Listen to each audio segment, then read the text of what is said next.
வணக்கம் நண்பர்களே. இன்னைக்கு தினந்தோறும் ஒரு கருத்து பதிவில் காதலும் இல்லை நட்பும் இல்லை, சிச்சுவேஷன்ஷிப் என்ற தலைப்பில் பார்க்க போகிறோம்.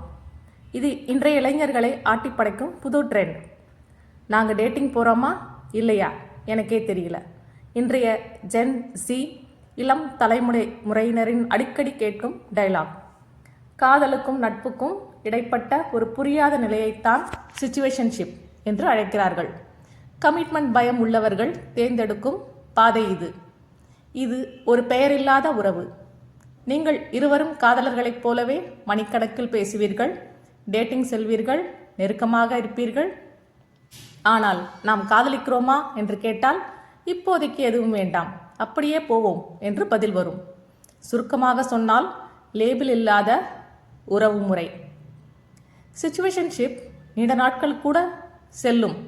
இது மன ரீதியான பிணைப்பு. அக்கறையெல்லாம் இருக்கும். ஆனால் நீ என் கேர்ள் ஃப்ரெண்ட், நான் உன் பாய் ஃப்ரெண்ட் என்ற அங்கீகாரம் மட்டும் இருக்காது. இதில் என்ன நன்மைகள் இருக்கிறது? எங்கே போன, யார்கிட்ட பேசின, இந்த கேள்விகள் இருக்காது.